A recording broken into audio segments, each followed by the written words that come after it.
एक और बड़ी खबर दिल्ली कार ब्लास्ट मामले में साफ हो गया है कि कार धमाका करने वाला कोई और नहीं बल्कि उमर मोहम्मद ही था। डीएनए की जांच के बाद उसके शव की शिनाख्त हो गई है। 10 नवंबर को कार धमाके में मरने वालों में उमर भी था, वो कार में ही था। इस धमाके में अब तक 12 लोगों की मौत हो चुकी है, उनमें से एक उमर था। शवों की शिनाख्त के लिए फिलहाल पुलिस ने डीएनए का मिलान किया था, जिसके बाद उसकी पहचान हो पाई है।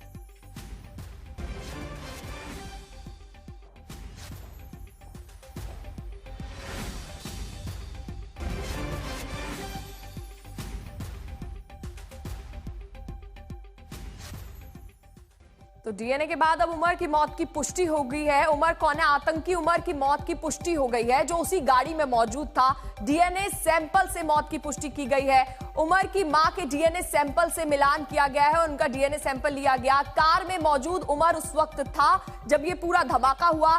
तबाह कार से मिला था शव का टुकड़ा, छोटा सा, थोड़े थोड़े टुकड़े मिले उसके, क्योंकि चिथड़े उड़ चुके थे और लगातार हैंडलर के संपर्क में उमर था। उमर ये वही शख्स है। उमर के हैंडलर का लोकेशन अंकारा बताया जा रहा है, जिसमें हैंडलर का नाम या कोडवर्ड, क्योंकि उकासा नाम है तो उसको एक कोडवर्ड समझा जा रहा है। कोडवर्ड मकड़ी, इसका उकासा का अर्थ होता है मकड़ी, तो अरबी अर्थ है ये, तो वो कोडवर्ड समझा जा रहा है अभी तक। सेशन ऐप से आतंकी उकासा से संपर्क में था, एक बड़ा विस्फोट करने की पूरी साजिश थी।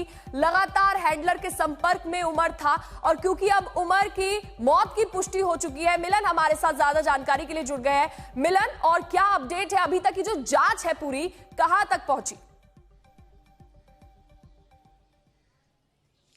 देखिए, जांच में ये सामने आ गया है, ये जो संदिग्ध लाल कलर की इको स्पोर्ट थी, इसी का इस्तेमाल करके अमोनिया नाइट्रेट का स्टॉक पाइलिंग किया गया था और काफी समय से इस गाड़ी का इस्तेमाल किया जा रहा था, ऐसा पुलिस सूत्रों ने अब जांच में देखा है। और उमर का अगर बात करें हम, तो वो इस पूरे गैंग का सबसे ज्यादा कट्टर जो गैंग मेंबर था। और उमर ने ये भी जांच में पाया गया है कि अपने फोन स्विच ऑफ कर दिए थे, अटैक करने से पहले लोगों से संपर्क भी बंद कर दिया था कुछ दिनों पहले।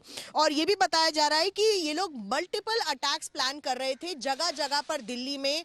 और हालांकि जब ये फरीदाबाद मॉड्यूल बस्ट हुआ तो इनके ये मल्टीपल अटैक्स करने के जो सपने थे वो पूरे नहीं हो पाए। लेकिन ये जो रेड इको स्पोर्ट जिस गाड़ी को संदिग्ध बताया जा रहा था पुलिस की तरफ से, इसको यूज किया गया था, इसका इस्तेमाल हुआ था। और जो अभी पकड़ी भी गई है फरीदाबाद में, और जहां पर हम देख रहे हैं कि संदिग्ध गाड़ी में चीजें रखी हो सकती है जो विस्फोटक हो सकती है, एनएसजी भी उसकी जांच कर रही है। लेकिन लगातार हम यही बता रहे हैं किस तरीके से उसने नौगाम और मुजम्मिल, डॉक्टर मुजम्मिल जो अल फलाह में डॉक्टर था, उसका अरेस्ट होने के बाद से डॉक्टर उमर ने सबसे संपर्क करना बंद कर दिया था, अपना फोन तक बंद कर दिया था। और ये सब जांच में पाया गया है। तो आप देख सकते हैं किस तरीके से एक साजिश, प्लानिंग, एक कॉन्स्पिरेसी की जा रही थी। इतना सारा अमोनिया नाइट्रेट जो पॉसिबली मिला था, जो जेएन के पुलिस ने भी बताया था, 350 किलो का जो अमोनिया नाइट्रेट पाया गया था, उसमें जो पूरी जो हथियार, असला, बारूद पाया गया था, 2000 या 3000 किलो का जो असला बारूद पाया गया था, उसी में से ये 350 का अमोनिया नाइट्रेट। और जिस तरीके से ब्लास्ट भी हुआ है, विस्फोट हुआ है लाल किले के पास, उसमें गड्ढा नहीं बना है, यही कहा जा रहा है विशेषज्ञों के द्वारा से कि ये अमोनिया नाइट्रेट और फ्यूल ऑयल मिलाकर जो बम बनाया गया था उससे विस्फोट हुआ था। और हाल ही में आप कह रहे हैं डीएनए टेस्टिंग से उमर की पहचान की गई है। सूत्रों के हवाले से हमें यह भी बताया गया था फोरेंसिक्स में उमर के शरीर की जो हड्डियां सुलझ गई है, उमर की मौत की पुष्टि हो गई है। बहुत बहुत शुक्रिया मिलन जानकारी के लिए। देखिए, धमाके में मारे गए उमर मोहम्मद को लेकर यह भी खुलासा हुआ है कि वो लाल किला के बाहर धमाका करने से पहले पुरानी दिल्ली की एक मस्जिद में गया था। ये फैज़े इलाही मस्जिद रामलीला मैदान के कोने में तुर्कमान गेट के सामने स्थित है। 10 नवंबर को धमाके से पहले उमर यहां पहुंचा तो 10 मिनट से ज्यादा देर तक रुका भी था। दोपहर 2:30 बजे उमर उस मस्जिद में पहुंचा था। मस्जिद में पहुंचने की उमर की सीसीटीवी तस्वीर पहली बार सामने आई है। 10 नवंबर को मस्जिद से निकलने के बाद वो लाल किला की पार्किंग की ओर रवाना हो गया था।